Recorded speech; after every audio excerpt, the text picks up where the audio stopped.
City work has been eye-opening, insightful.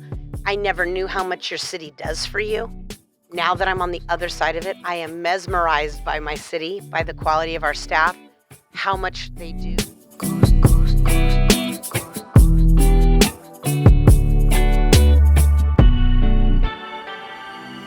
Welcome back to The Few Podcast. This is season 3, episode 9. Hi, Madison. How are you today? Good. How are you, Rob? Good, thanks. So we have Rancho Mirage City Councilwoman Eve Fromberg Edelstein, who, if you guys know the city of Rancho Mirage, especially in the Coachella Valley, it's the second to none. There's a lot of cities out here, but it's the best run city. They have the best serving city council. Can't say enough about it, but we're excited to have Councilwoman Fromberg Edelstein with us today. Yes, we're very excited to have Eve today. We already had Mina, who works for city government of Rancho Mirage, and now we will welcome Eve, who is a city council member for Rancho Mirage. Well, welcome to the podcast studio today. We have Eve Fromberg Edelstein, and we want to say thank you for joining Madison and I to talk about a little bit about you and your career, your journey, and you've been a lifelong sort of contributor here at the Coachella Valley. You grew up here? Yes. We start there? Born in Ventura, but we moved to Palm Springs right before I turned 6. So 1978, we moved here in August. I remember it being really hot. There's a lot of people that move in the desert, and it's remarkable. You just stick it through once you're here. Yeah. My parents had been coming to the desert forever, right? Like everybody's parents and grandparents. And so they were familiar with the desert. And my dad had an opportunity to leave Ventura and take his law practice to either Arizona or Palm Springs. My mother went to Phoenix for a weekend, and then she came here, and she said, Cowboys or Frank Sinatra? I'll take Frank Sinatra. Oh, that's cute. And that's how they ended up in Palm Springs. And it was my sister, myself, and my parents, and that was the beginning of everything. You got here in the 70s in Palm Springs, and you've seen a lot of growth. Yeah, so I remember a stop sign at Country Club, and 111 was a freeway. At least it felt that way, right? Yeah. I remember Palm Desert was just mobile home parks. There was no mall. There was no El Paseo yet. It was, once you left Cathedral City, there was really nothing until you got to Indio. That's so crazy. The Indio Mall and the courthouse, right? So I've seen it change. It's 180 degrees from what it was when I grew up here. And it's beautiful what it's become. It's really grown. I feel like the valley's grown in the right way. Absolutely. Your family relocates to the desert. Your dad comes out to the desert for what reason? Practice law. He was really doing real estate as his specialty area. And he came out here because a real estate developer who was building resort properties here. And I think it was either resort property or apartments in Arizona said, I have work going towards the desert and I need a full-time attorney. So my dad's law firm said, go open an office, which my dad eventually left the firm and went out on his own about a year or two later. And he was off to the races and represented a lot of real estate developers, a lot of realtors, brokers, contractors, and that was his bread and butter forever. He just had his 50th year in practice. He passed the bar in 75, and he's my third law partner along with my husband. So That's fantastic. amazing. yeah, so We're going to get to that. We're going to get to the family business, the family dynamics. But speaking of your dad, he was a big influence on you, right? That's sort of a person that you looked up to in terms of, he's an attorney, you're an attorney, you married an attorney. Some people would call it an addiction. I think it's, a talent. Yeah, my father, he's huge in my life. Probably my biggest mentor, my biggest example of leadership. My father reinvented himself in his career. He started in a family business, a clothing business. In fact, we were just talking about this the other night because we were talking about what does my son want to be? And I said to my dad, well, you didn't know what you wanted to be. He said, no, I knew I always wanted to be a lawyer. I just never saw an avenue to get there because I was working in the family business.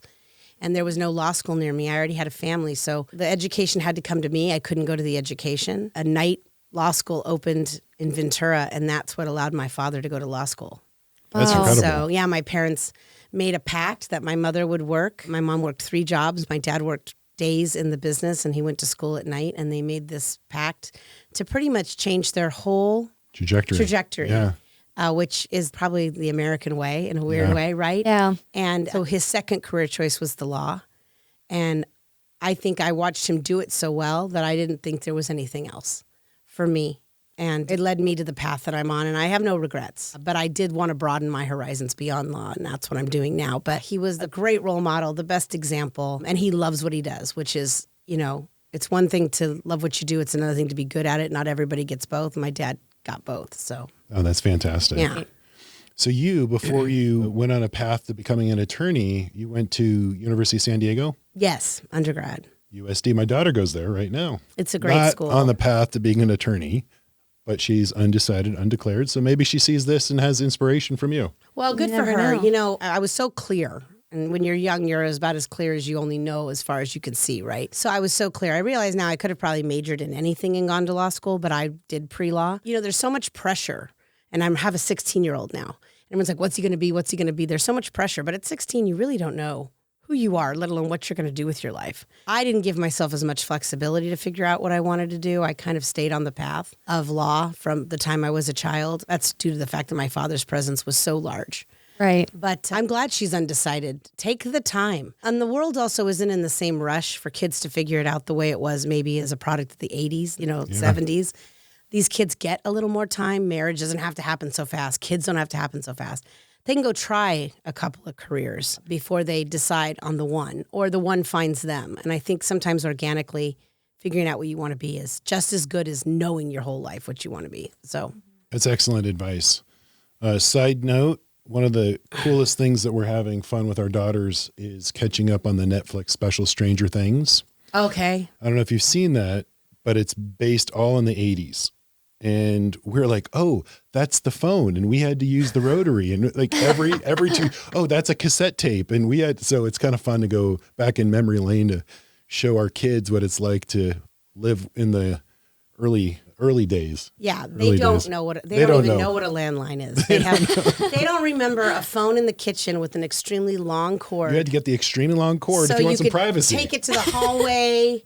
I remember go in the pantry, shut the door. Yeah, I remember my dad screaming at my mom one night with 2 teenage girls in the house. And my sister was on the phone. And my dad said, that's it. We need a second line. The phone's never open. Yep. And that's how we ended up in a house with 2 phone lines, which was miraculous for I don't know. Family. It's funny you say that, though. So I don't know how everybody today is so scheduled. And you got your phones and you got everything sort of locked and loaded. And you could text and say, hey, let's meet here and let's do this.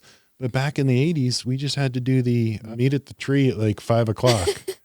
And if there's bikes there, then everyone knew that everyone's like hanging out at so-and-so's house. And I don't know how anyone meets up anymore, or we did back then. So literally once your homework was done, your mother's like, get on the bike. Don't come home till dinner. I mean, that is not, that sounds like a fable, but it really did happen. And you were just out on the streets, but your mom knew you were at somebody's house. You had to be at someone's house at some point, and then everybody just went home.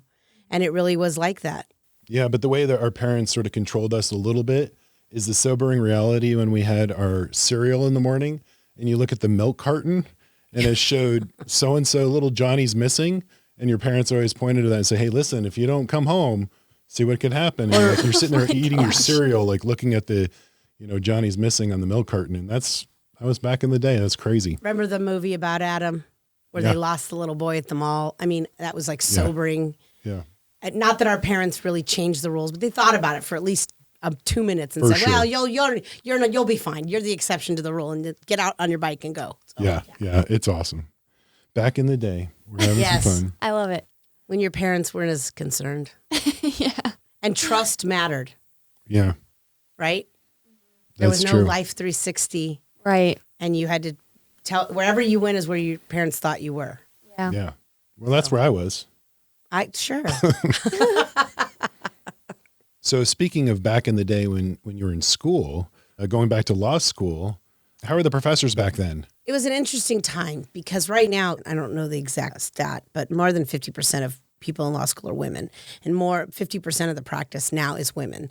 Not necessarily the case when I was in school. I was in law school from 94 to 97, and they were boosting women in law at the time. And my law school at that time was extremely focused on women, people of color, and what was then the LGBT, but we didn't have letters yet, right? LGBT community focus, probably more the L, the G, and the B, not the T yet. So my school was really trying to sculpt the future of the law practice in terms of broadening it. I think a lot of law schools were focused on that across the country, but especially probably in California. It was a time when trying to build women up to compete in the practice at a time when there was still definitely a glass ceiling in the law. law firms were looking for female partners. I think to name female partners, not necessarily because they were interested in those partners becoming equity partners or playing higher roles in the management, but to say on their face, hey, we have women in the law. But there were still a lot of hidden rules about the law. For example, it was still skirts in the courtroom, especially the federal courthouse. It wasn't a mandate. In fact, I went back to research it because I'm like, was it required? It wasn't required. Okay. Wink, wink, nudge, nudge. But it was preferred, and it was if you wanted to be taken seriously and looked at well by the bench, show up in a suit with a skirt, with pantyhose, with closed-toed shoes, walk in looking as much like your male counterparts as you can to be taken seriously.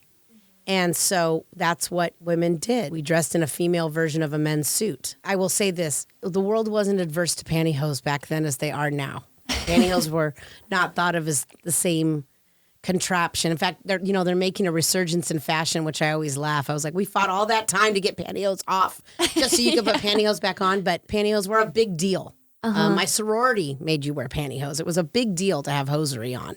And it was an old concept, right? Yeah. It's an old script for women that's presentable. And so that's what I remember feeling was having blazers, having black and navy blazers and black and navy suits, because that made you look serious. You were a woman entering a man's world. And that was still, I think, some of the perception at the time. I don't even know when that flip switched, because once I got into the practice of law and I was really working for myself and in my family, I was much more insulated from all of that and living out here where it's too hot to wear pantyhose. Right. To be honest. Definitely. So fast forward out of law school and now you're practicing. What did you get into? Where did you focus? Oh, well, my goodness. Well, first, I took about a year off after law school because I went straight through. And that was the agreement we had made. Everything with my dad was agreements. Yeah.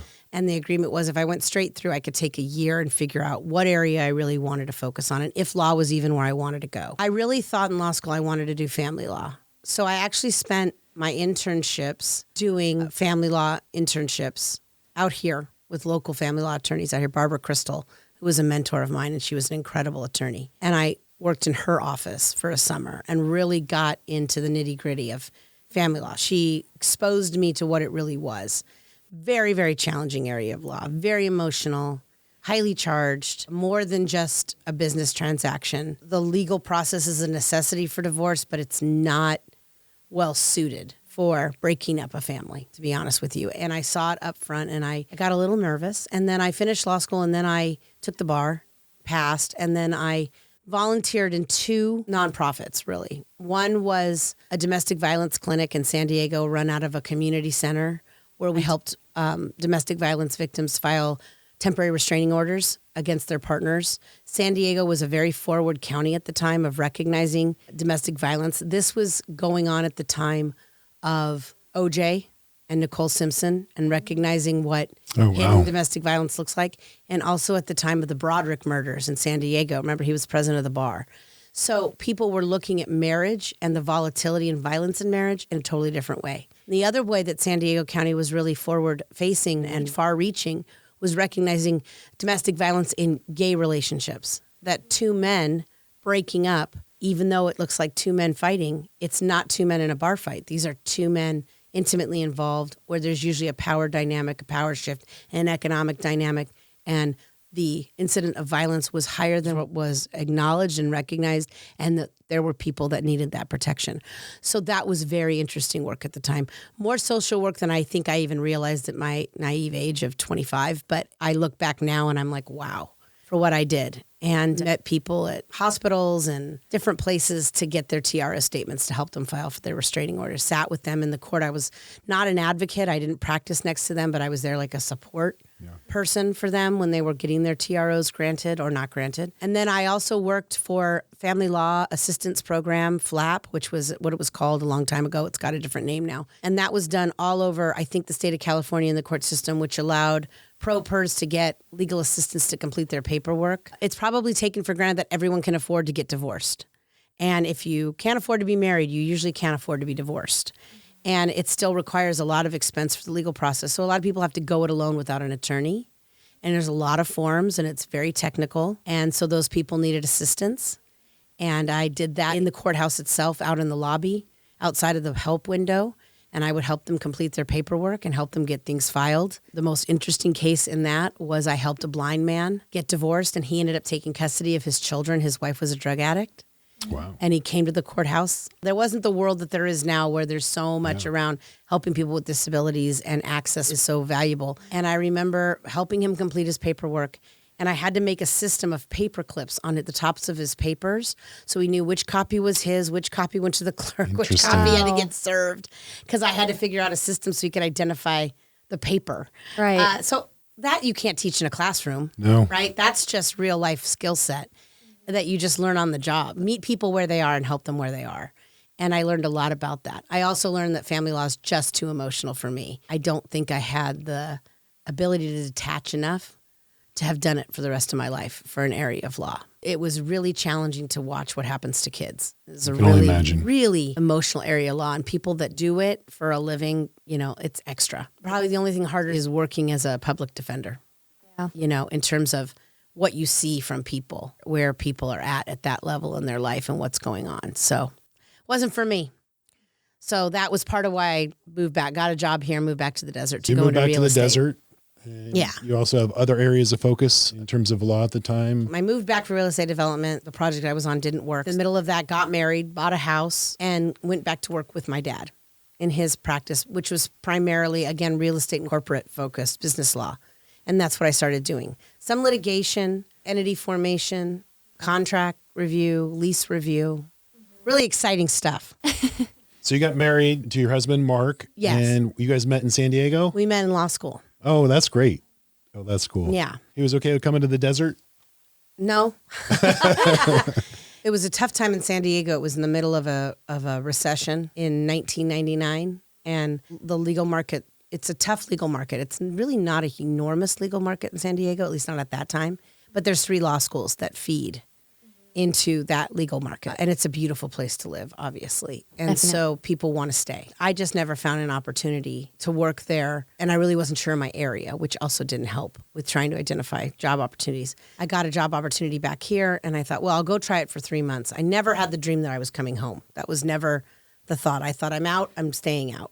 And I think a lot of people that come back will say the same thing, but you come back for a myriad of reasons: family business, family opportunity, or family crisis, and you just end up back here. So I thought 3 months, we'll see if it works. Mark said, I'll go too, let's just try it.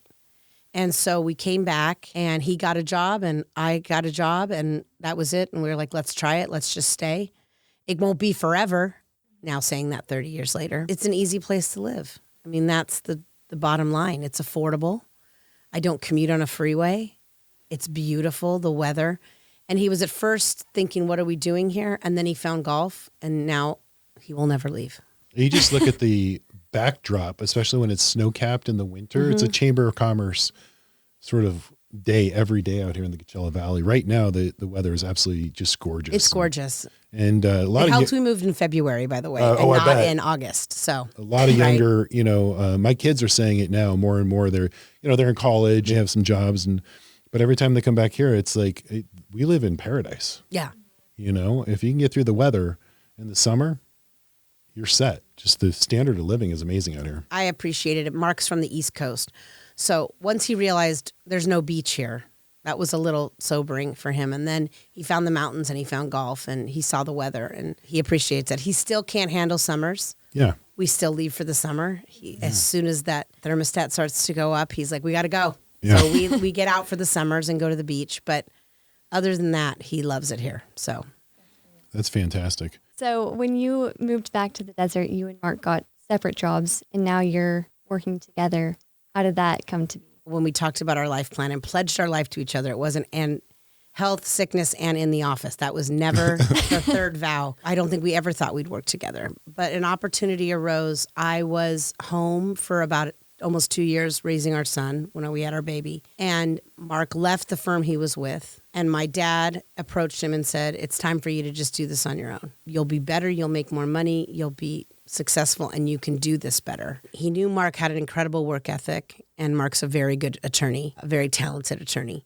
I'm in awe of the attorney that my husband is. I don't think I'm the attorney that he is.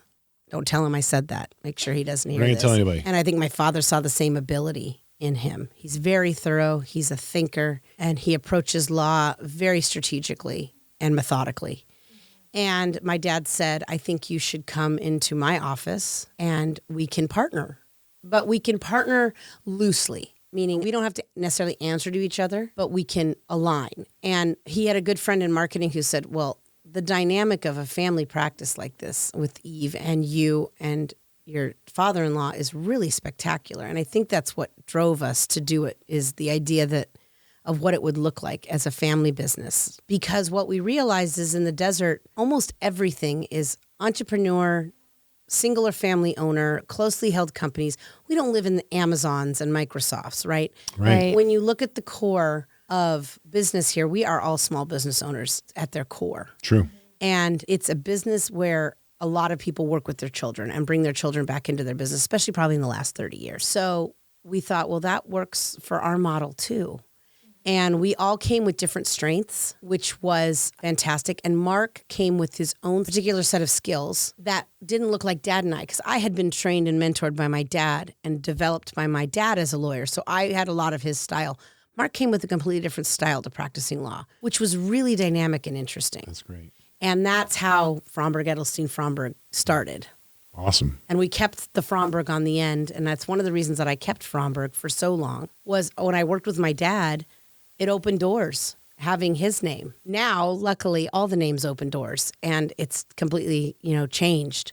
But back in the day, we kept it because we wanted to still have that model of a father-daughter, son-in-law. We wanted to still have that feel in our name. That's really cool.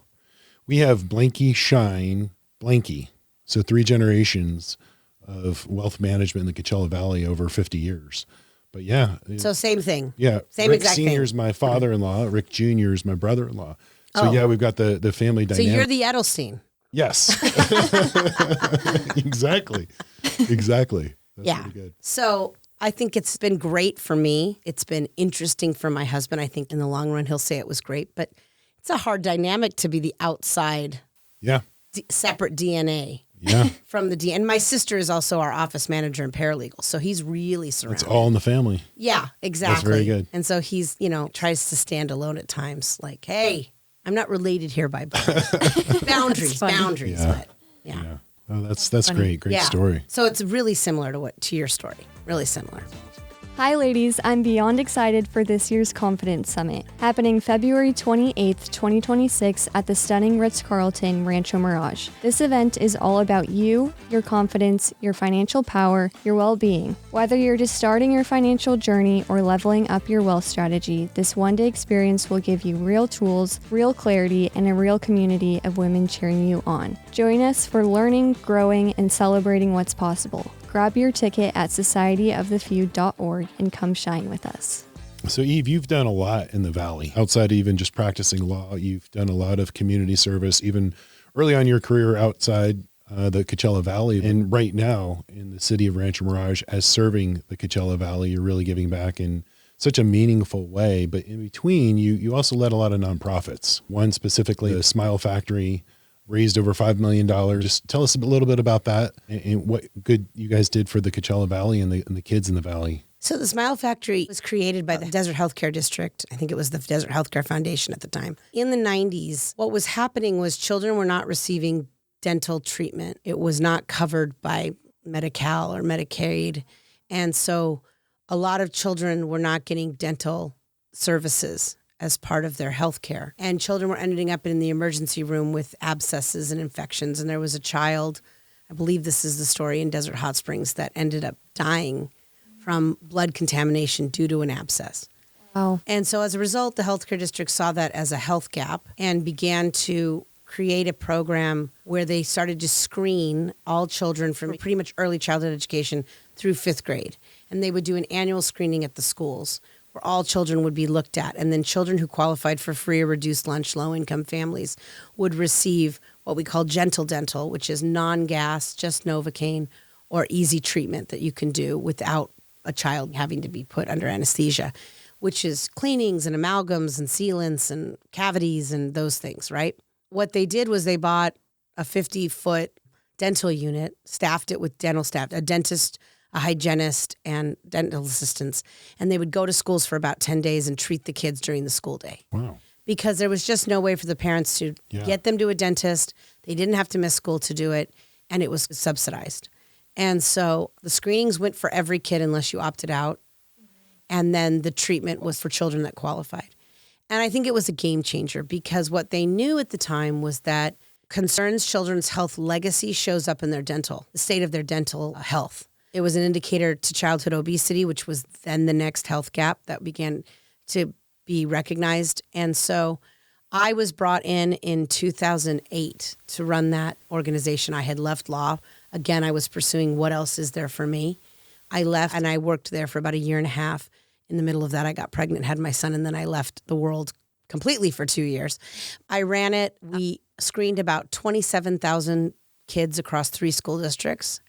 And about 2,000 of those kids, about 10% of those kids received dental services later. About $5 million worth of services. So I didn't raise $5 million, but that's pretty much what we gave away if you had gone to a dental office and gotten that treatment paid for. It was an incredible experience. I learned a lot about public education, state of children and families here in the desert, started to learn about health equity and health gaps. It kind of started to pave the way for where I would end up later in my career. When I went back to our law firm after being home with Jack for a while, I realized that I had a lot of nonprofit experience now. I had been on staff. I've obviously been a donor most of my life, and I had been on boards. So I saw it from all 3 perspectives, which I thought gave me an interesting mindset and approach to working with nonprofits. And that's what started my nonprofit practice, which now comprises probably 50 to 60% of my practice, maybe more, is working with nonprofits in a legal capacity and also as a consultant, strategic planning, board governance, and legal compliance work. And it's also shaped the community service work that I've chosen to do as well, which started with working with children and children's charities and is now transitioned into health equity and working with DAP Health, where I'm the board chair of that right now. Oh, fantastic. So it's been an incredible journey. Hindsight's 2020, right? If I look back at 20 years, 25 years of where I started, where I went, I see destiny at work. I look at the pathways and I thought, oh, that decision now I realize may have happened then to get me to this point today. Very interesting. At one point, Smile Factory was bought by Borrego Community Health. And then 14, 15 years later, DAP Health merged Borrego Health into them. So I had all this institutional knowledge of Borrego Health back when I merged Smile Factory in. Oh, that's crazy. 15 years later, I'm part of the team doing it. You couldn't write that. Yeah, you couldn't. Yeah, right? True. Nobody would believe it. It would sound like a fictional novel. Things like that. Then the council, that opportunity would arise at the time when I was getting back into the community and I had all this institutional knowledge of so many nonprofits. I had lived and worked here. I had served on the Housing Commission in the city of Rancho Mirage back in 2010. So little did I know that 2008 through 2010, when I was becoming a mother, working on a housing commission, starting in a nonprofit, that would all 15 years later lead to this today. I could not have scripted that.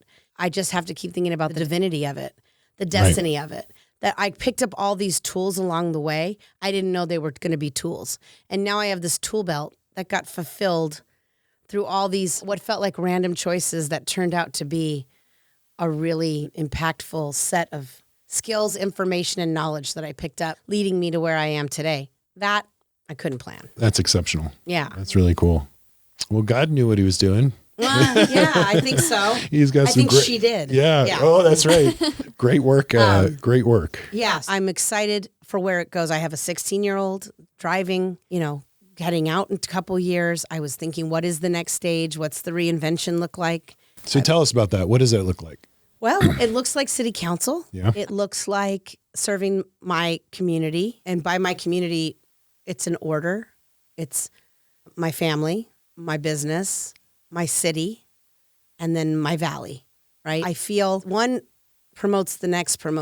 They're all on the rise for me as I work them together. I'm very challenged by this new role. They always say, you know what you know and you know what you don't know, but you don't know what you don't know. Well, I don't know what I don't know, and I'm learning it now. City work has been eye-opening, insightful. I never knew how much your city does for you Now that I'm on the other side of it, I am mesmerized by my city, by the quality of our staff, how much they do, how much behind the scenes of how your city operates is run by your city government, not your county, not your state. Because you hear about the president on the news, you think it's the feds, you think it's not. Most of it's your city. They're unsung heroes about what they do about your streets, your traffic, your public safety, your quality of life, the trees on the medians, all those things, the beauty of your community, the cleanliness of your community. And I'm really honored to be doing that work and learning about it. It's complicated. It's huge. It feels sometimes insurmountable, unsolvable, but you can't have that attitude. If not now, when? Now is probably the most important time. I think everybody's probably said that, by the way, who's been in service in their lives. But this is my time now to do my part, and I'm happy to do it. I'm excited to do it, and I find it challenging. And like I said, I have the tools to do it. How I got them was the miracle, but I'm ready to use them. That's the future, and I'm happy to have a new identity that's mine as my child is leaving, not leaving today, but soon. Yeah. I don't want to be shocked by his departure. That was a promise that I made to myself when he started high school, that I didn't want to be taken aback by his departure. I wanted to have something back of my own so that his departure felt organic and natural to both of us. Because it's very hard when your whole focus becomes these little humans, and then all of a sudden they're not little humans anymore, and you have to let them become their own people. And this is true. I wanted to have that confidence to do that and trust in myself and him. So awesome. Him I'm still working on. Trust in myself is getting there. You'll still be working on it for a long time. Right. He's not gone. As my mother says, you're 53. I still call you every day. Don't get ahead of yourself. Yeah, that's good. So you've had this amazing career. Do you have any advice for anyone who's maybe interested in going into law or working with nonprofits or even joining city council? Yeah, I have a few tidbits, I guess, in my 53 years of wisdom. Not much. Number one, don't be afraid of the failures. First rule of taking the bar exam, you learn more from the wrong answers than the right ones. Because when you get it right, you never ask why I got it right. But when you get it wrong, you do everything to figure out how you got it wrong. And that's where you really learn, is in dissecting your failure. And sometimes it's not yours, and sometimes it's somebody else's, sometimes it's a fortune of events. But either way, you learn about yourself. You learn about your resilience. You learn about your mindset. You also have to trust that when something isn't there for you, it is something higher, knowing it's not going to serve you, which our ego doesn't always allow us to see. And we think we want it so much. But for everything I didn't get, I know now why I didn't get it. Because I got this instead. That takes a lot of vision to look back and see that. So you have to trust in the time that you can't see everything, right? You can't see all the cards. You're playing only what's in front of you. And you have to trust the game. You have to trust that what doesn't come to you is not meant to be for you. And you may not find out why for a really long time. I think it's still challenging to be a woman in the working world. I think it is still challenging for women to balance family, marriage, and a career. That has not gotten easier. I don't know if we've ever are going to get better at that. I hope we do. I didn't have a daughter. I had a son. So I'm trying to raise him to realize, hopefully to think differently than his male counterparts, because I think we educated women. I don't know if we've completely educated men. Women have to balance that. We don't get a choice. We have to be the ones to have children. That's what happens. But we can't always be asked to sacrifice to do all of it. And men don't say, I'm going to do it all. They just naturally know they're going to do it all. Women have to choose to do it all in a weird way. And I'm still trying to figure that one out for myself. And whatever route you choose for yourself as a woman, that's the right one for you. And you have to trust in that and know that when a door closes, windows open, and you'll keep going forward. You'll get out of the room you're in somehow, because it's just what happens. You either dig out, a window opens, or the door unlocks, but you're going to get out. And something's going to change, because that's the only thing you're guaranteed, is that everything changes. And where you're at is not forever. It's just right now. It just feels like forever, but it isn't. So I look back at everything that I didn't get done or didn't get to do. I very rarely think about it now, of what I didn't get to do or what I thought I wanted to be, and I'm not. I'm really happy with what I am. That comes with time and knowledge and wisdom. So trust in that. Trust in the fundamental things that get you through a life. It will get you through, always. So that's my best advice, which is, you can't plan for all of it. Plan for some of it. Put money in an investment. Plan for your future. I will say that. Women have to own their financial future and their financial freedom. Marriage can't change that. Staying home with kids can't change that. You've got to still stand on your own financial 2 feet. The biggest thing I still see with women is they don't know where their money is. They don't know how their money comes into their house, and they don't know where it goes. That's just not acceptable any longer. It's not the world that we live in. Women are not financially protected still in the way that they're going to have to step up for themselves to do it. And that's why I love the Confidence Summit so much, because it really tells women, own that, empower yourself with that knowledge, learn it. We have always had complete transparency about our business, the value of it, our money, our budget, our savings, our planning. I manage our long-term investments as much as he does. I know where our 401k lives. I'm the plan administrator. I sign the forms.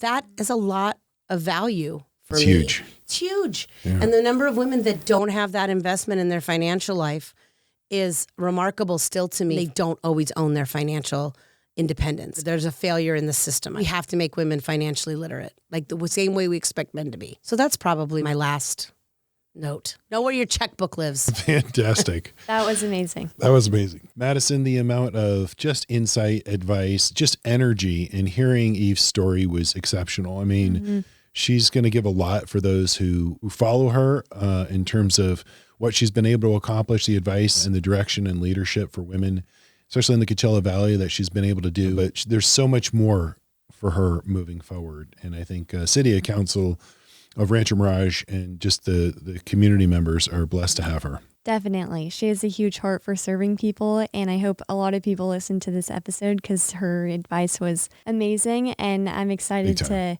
hear her at the Confidence Summit. She'll be speaking at the summit live, so you won't want to miss that. That's a not miss for sure, especially after today's episode. So that's exciting. I'm excited to hear her again. I completely agree. And as we close every episode, we have a couple quotes. The first is by Eleanor Roosevelt. Great minds discuss ideas, average minds discuss events, small minds discuss people. And our second quote is by Audrey Hepburn. As you grow older, you will discover that you have two hands, one for helping yourself, the other for helping others. Subscribe, follow, and don't forget to get your tickets to the Confidence Summit. Tickets for the Confidence Summit are live now on thesocietyofthefew.org, so head there to get your tickets. This podcast is brought to you by David Field, producer. It is produced and directed by David Field and Kristen George, and it's mix, edit, and socials by Kristen George. Blanky Schein Wealth Management is a group of investment professionals registered with Hightower Services, LLC, member FINRA and SIPC, and with Hightower Advisors, LLC, a registered investment advisor with the SEC. Securities are offered through Hightower Securities, LLC. Advisory services are offered through Hightower Advisors, LLC. This is not an offer to buy or sell securities. No investment process is free of risk, and there is no guarantee that the investment process or the investment opportunities referenced herein will be profitable. Past performance is not indicative of current or future performance and is not a guarantee. The investment opportunities referenced herein may not be suitable for all investors. All data and information referenced herein are from sources believed to be reliable. Any opinions, news, research, analysis, prices, or other information contained in this research is provided as general market commentary. It does not constitute investment advice. Blanky Schein Wealth Management and Hightower shall not in any way be liable for claims and make no expressed or implied representations or warranties as to the accuracy or completeness of the data and other information, or for statements or errors contained in or omissions from the obtained data and information referenced herein. The data and information are provided as of the date referenced. Such data and information are subject to change without notice. This document was created for informational purposes only. The opinions expressed are solely those of Blanky Schein Wealth Management and do not represent those of Hightower Advisors, LLC, or any of its affiliates.